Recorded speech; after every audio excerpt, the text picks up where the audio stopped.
Hi, I'm Mara Webster with In Creative Company, and today I'm joined by the wonderful writer and director Adam Elliot, who has made the film Memoir of Snail.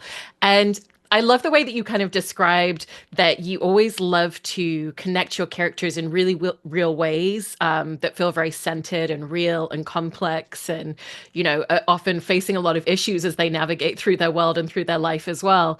And with that in mind, I was curious about how that really set into your mind as you were writing the script for this, because it was a process over the course of several years just in the writing alone.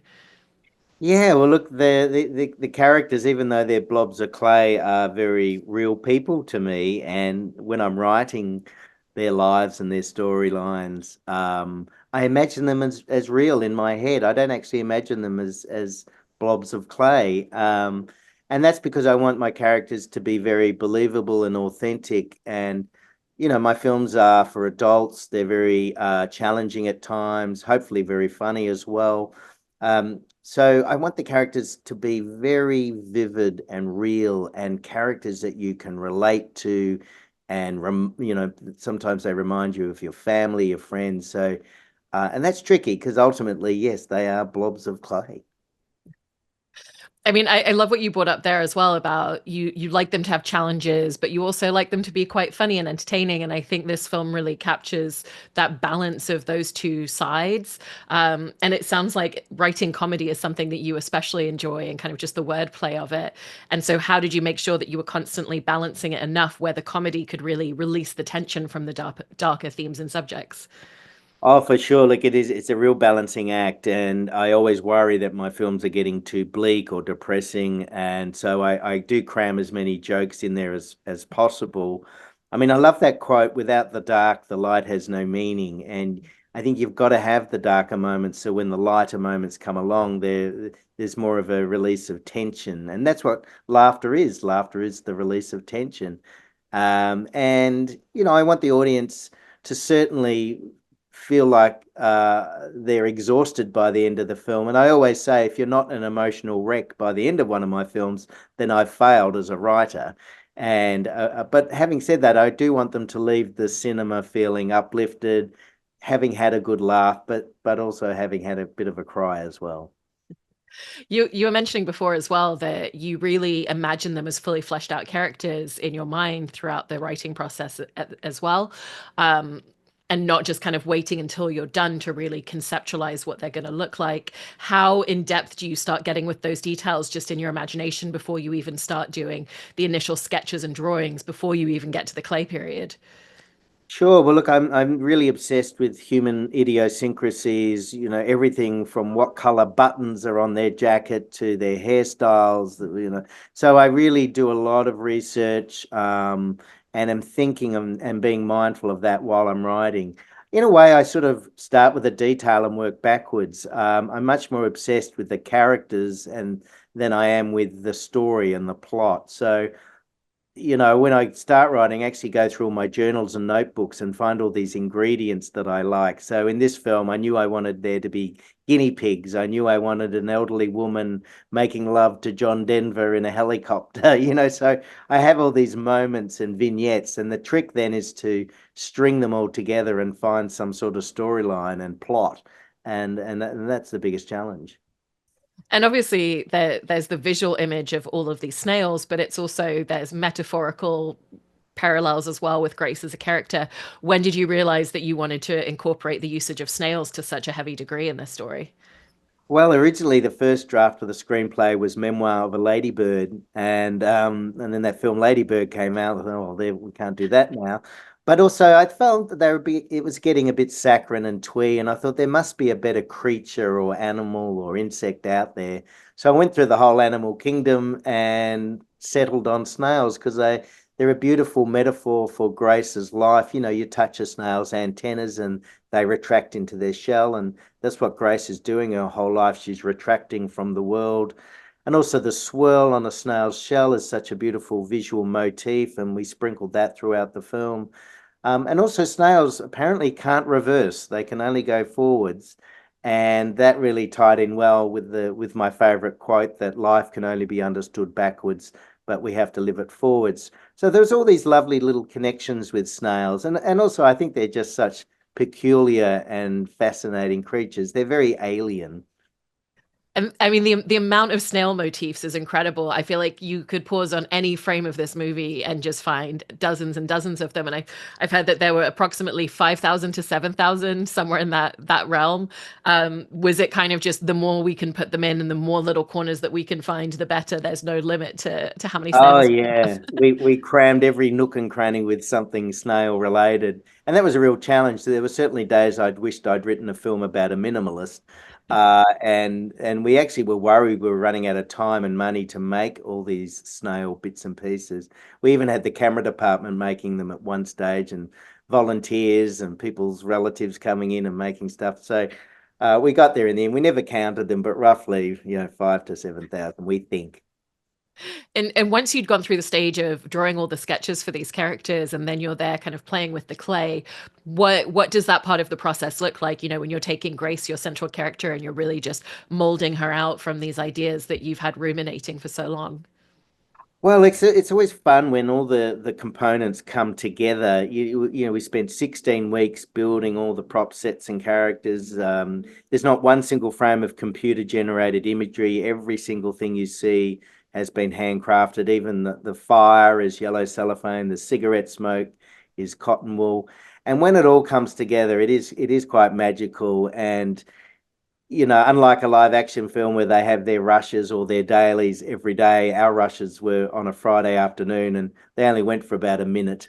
But it was great to get the crew in there and look at all the hard work that they've been putting in come together and creating life, because ultimately that's what we are. We are magicians. We are more magicians than we are filmmakers. And what we do is trickery. It's all an illusion, and we're trying to get the audience to believe that these blobs of clay have a soul and a heartbeat and are alive, and that's tricky to do, but when it works, it's magical. And you were bringing up that obviously there's no CGI, and so everything that seems like it's an effect isn't, from the fire to, I've heard that the tears and any sense of water was actually lube on the set. How Yeah. do you set about figuring out what mediums to use to really capture different visuals that you want to bring so that you don't have to rely on technology in that way? Sure. Well, look, there's a lot of experimentation and innovation and inventiveness. We certainly, ring other stop motion animators from around the world saying, "How did you do this? How did you do that?" There's lots of stuff on the internet. There's lots of, it's like magicians sharing their secrets. But then every now and then you do get stuck. And for us, fire was really tricky. And we did lots of tests and lots of experimentation, and we settled on yellow cellophane. That was probably the most challenging part of the film, was the fire. But yeah, there's always a way. You always find a way. And the film has these really earthy brown tones throughout, and each of the cities in Australia that the film takes place in has its own different sense and level and deepness of that color. How did you kind of find that very distinctive feeling color palette, but then make sure that scene by scene and throughout the story progressing, it would still feel a little bit different?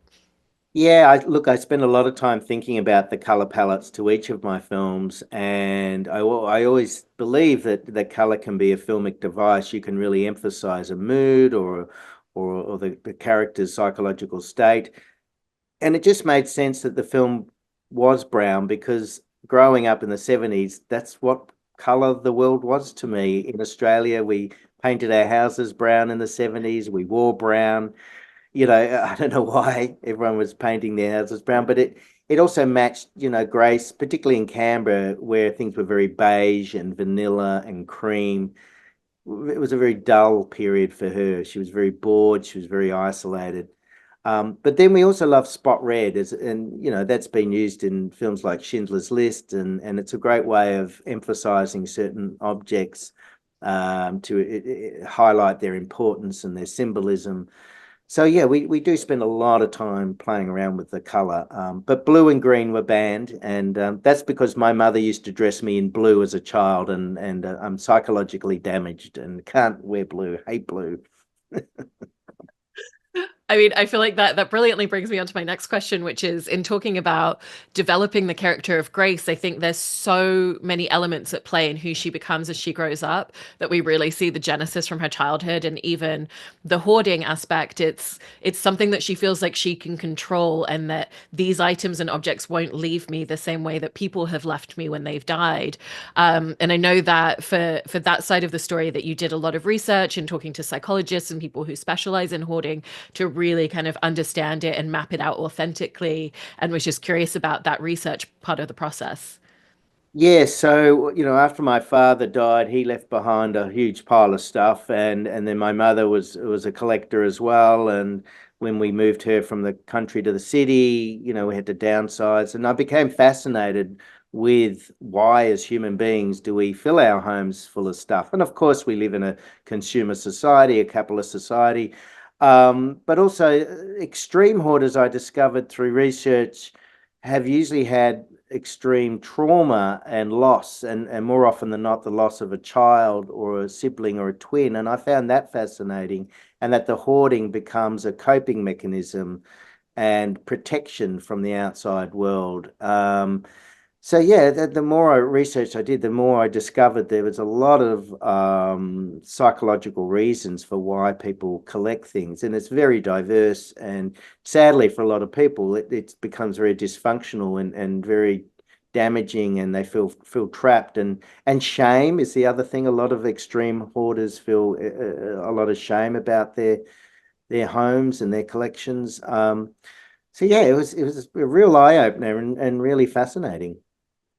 And you mentioned that idea of protection from the outside world. And for Grace, she has her twin brother, Gilbert, who's this real protector in their childhood. And then they're suddenly ripped apart from each other and sent completely different places across the country. And so, how did you really want things to just feel completely unfettered and untethered for Grace once she doesn't have Gilbert around anymore to protect her from the world? Yeah, so initially, it's completely destructive for both of their lives, and they're very distraught and lost without each other. But they then learn to cope. And then when Gilbert is killed, Grace realizes she is really truly alone, and that she's got to stop feeling sorry for herself and get her life back together. And that's what she does. She goes to film school. She rejects Ken, who's betrayed her, and she becomes functional again, and she starts to heal and move forward. And then, without giving away the ending, there's a lovely reward for all her trauma and loss. But I wanted her to be a whole person, to really feel confident about her life again before that lovely surprise comes back at the end. Yeah, it's really great to kind of see her go on that journey of becoming a full person and kind of sticking up for herself and just all of those things, and she doesn't need any other person to do it. And did you mentioned Ken, so she gets married and has this husband who seems great at the beginning and then turns out to be completely the opposite. Was it important to you to kind of create this storyline where she kind of has this realization and is the person to leave and push someone away to be able to go on that journey by herself? Exactly, yeah. And it's also that she thinks that Ken is going to be the answer to all her problems, and that love will conquer all, and that she just needs a man in her life to and she realizes, well, no, that she has more work to do on herself, and that men don't, can't, there's nothing, no one's going to come along and rescue her. She has to rescue herself. But poor old Ken, I mean, he's damaged goods himself and is quite broken. And I wanted the audience to be left wondering whether Ken really did love her, and whether, despite his horrific fetishes, actually, deep down he did love her. And yeah, I didn't want to just make him a villain and one dimensional. I actually wanted him to be, again, damaged goods himself. She also develops this really wonderful relationship with Pinky, who's one of the other characters in the film. And I love that Pinky brings something alive in her, but isn't the person to suddenly solve all those problems. Again, it's Grace has to go on that journey by herself because it's an internal journey with her relationship that she has individually versus something that anybody can fix. And so, how did you want to use Pinky as someone who does light her up and kind of give her a little bit more joy de vivre, but isn't necessarily the band aid to fix everything? No, and that's it. I think Pinky is sort of the person Grace aspires to be, that we all aspire to be. I mean, even Sarah Snook, who did the voice of Grace, said, "Oh, I sort of wished I could have done Pinky's voice." So Pinky's the color in Grace's life, and but also then Pinky also has a dark past and has also felt entrapped. I mean, I use that theme of cages throughout the film. Each character has a sort of a psychological cage of sorts. But Pinky certainly is the sage, the wise person that Grace learns from. But then towards the end of the film, Pinky is reliant on Grace as well. So it's not just a one-way street, that Pinky is actually reliant on Grace to care for her. And that's why Pinky then thanks her and leaves, without spoiling it, leaves behind gifts, I suppose. But yeah, Pinky's sort of based on many characters in my life. I have a lot of elderly, eccentric women in my life, but also modeled off characters from other films such as Harold and Maude. And, she's sort of an archetypal eccentric. She's again the person I think we'd all wish we could be when we get older. Was it also important that she be a bit older than Grace? Because it is that also idea that we all have in our mind of, well, once I'm older, then I can be completely uninhibited because it doesn't matter at a certain point in life. Yeah, I think that I'm at that age now where I'm beginning to not care what people think or what I look like. I'm just like, well, this is it. This is as good as it gets. And I think that I love films too that deal with generation gaps. And my last film, Mary Max, was about a little girl and a 44-year-old man. And unexpected friendships or friendships that evolve from two unlikely people. I know I have friendships with people who I'd never thought I'd become friends with, but they're now quite deep and important friendships. And I also love that notion too that that's a quote I had in my last film. You can you can choose your friends, but you can't choose your relatives. So often friendships are more important than the relationships you have with your family. And so yeah, lots of ideas I play around with. Yeah. I also love the descriptor of all the things that Pinky does throughout her entire week, and some of it's just small little things, and then some of it's much bigger. She goes and visits the elderly and the lonely and just holds their hand because that's something that you don't have at that stage in life, and that people often say that they really miss. And I feel like she packs more into a week than most of us do into 6 months of our lives. And so, how did you conceptualize or come up with that idea of here's how I think she lives her life and all the eccentric things that she would be doing? Yeah, look, I wanted Pinky to be every day was full. And what's that? That's that. I love quotes. So the other quote I love is you don't get old when you retire. No, was it? You don't retire when you get old. I can't remember. It's one of those things where you just keep going and you just try and if you're in good health, then seize the day and cram your life with as much as you can, because one day you won't be able to do the things you used to do. So yeah, again, the Pinky just is erratic, eccentric, inconsistent, unpredictable, but then also a human at the end of the day, and has the same flaws and imperfections that we all have. And the fact that she loses a finger early on in her life, doesn't slow her down. She turns a lemon into lemonade. And yeah, and Pinky's actually based on two women in my life. Mainly, there's a woman who I met at an animation festival years ago, Nancy Phelps, who once played ping pong with Fidel Castro and also was one of the founders of the Burning Man Festival. And then a woman in my building whose name is actually Pinky, and her family from San Francisco, and she's her family started the Ghirardelli chocolate empire, and she also has lived a colorful life. So they're all my characters are based on real people. Mm.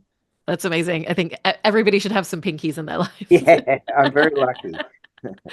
And I also wanted to talk about working with Sarah Snook on her voiceover narration and character work in the film because she has such an amazing voice that completely encapsulates this character. And it sounds like the two of you worked really, really closely when she was there recording, all of the lines of dialogue, but also she's voicing the entire voiceover narration of the film as well.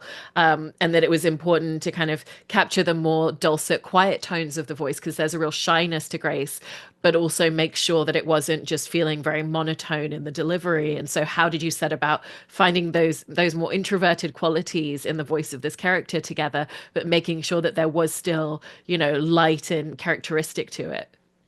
Well, look, Sarah was very generous. We had five sessions with her spread out over the whole shoot. So each time she came back, we could revisit stuff, we could try new stuff. So we did a lot of experimentation. She brought a lot of ideas to the table.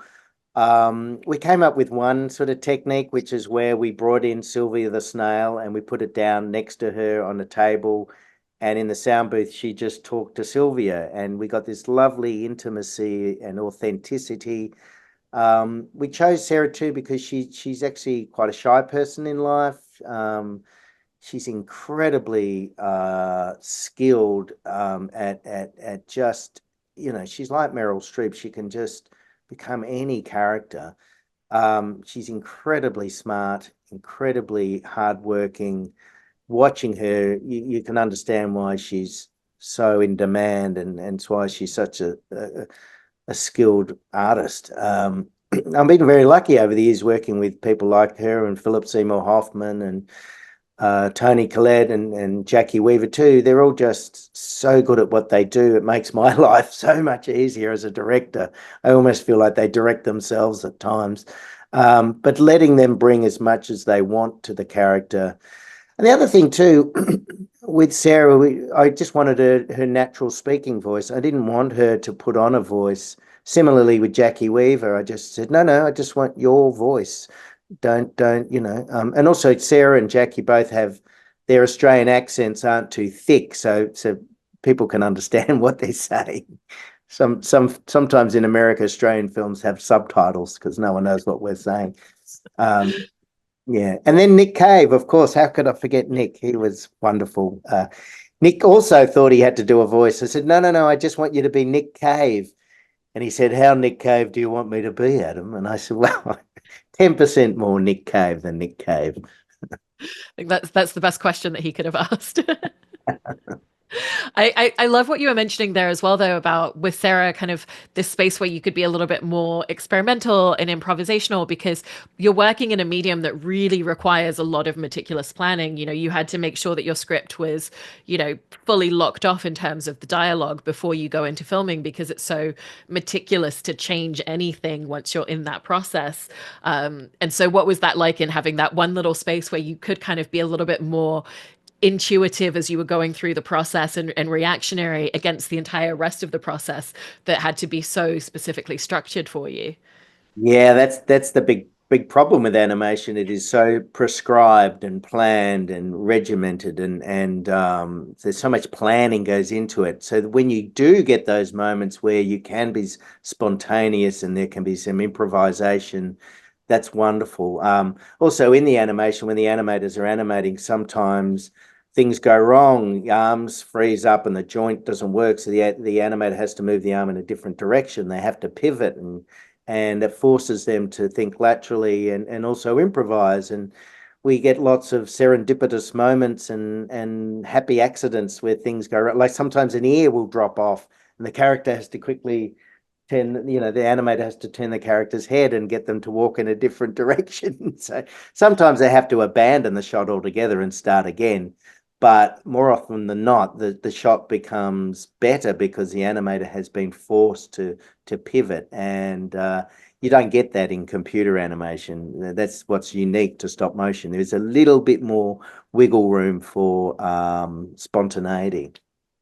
And there's also that idea of pivoting in terms of just some of the budgetary and the time constraints, and even the fact that the characters don't have legs because that saves time and that saves money if you don't need to have leg movement in all of the sequences as well, which would have added a huge amount of time to shooting. But I actually love the way that the characters move, and it feels so perfect and apt for them. And so, did you find that there were a lot of instances of certain things that feel like a constraint but actually turn out to be the right creative choice? Oh, absolutely. So many times we had to think laterally and then ended up with a better result anyway. Yeah. I think with low budget independent filmmaking, you're always slightly depressed thinking, oh, if only we had another $1 million, if only, but actually now in hindsight, I've realized that all these limitations have actually turned into wonderful, not always, but often turned into to new ways of thinking of how to do things and making the film more original and unique. And that's what I think we all want as viewers as well. We want to go and see films that feel different and original and something you've never seen before. And I get that a lot. And people think it's deliberate, but more often than not, it's because of our budget constraints that's forced us to do things this way. The main reason I have voiceover and narration is because it's so much cheaper than actually getting the animators to talk. We have to put on all these little mouth shapes every time the character says a sentence. So it's much easier to have the voiceover do it. But that's now become my style and my trademark are films that are narrated. But it's all because of necessity more than artistic choice. Lastly, I just wanted to ask about the opening shot that you have in the film because, going back to what you were saying earlier, you literally had everyone on the set was helping to build some of all the tiny inanimate objects that we see. But I feel like it also really sets the tone and the idea of what this film might be. And I heard that some of the inspiration was things like Citizen Kane or Jean-Pierre Jeunet films. And so how did you really want to create such a complex and meticulous opening shot, but really use it to bring the audience into the world of what this was going to be? Yeah, well, I love the opening of Delicatessen by Jean-Pierre Jeunet, and he's become a good friend over the years, and also that opening we wanted it to be claustrophobic because it is about a hoarder, so we wanted right from the get-go to make sure the audience felt this very dense world which Grace was about to experience, and there's lots of clues in that opening shot too, little eggs and little in jokes. So it was a very difficult shot to pull off. It took a month, 2 weeks to set up, 2 weeks to shoot and do all the tests. It's all in camera. It's all done frame at a time. It's not live action. The only thing that animates in it is the toilet seat with my name on it. But very ambitious, probably too ambitious at times, we thought. But again, a great way to introduce the film into this very dense, claustrophobic world. I I really, really enjoyed the film and just the level of detail of it is so exquisite. So congratulations on an amazing movie. Thank you so much, Adam. Oh, my pleasure, Mara. Thank you.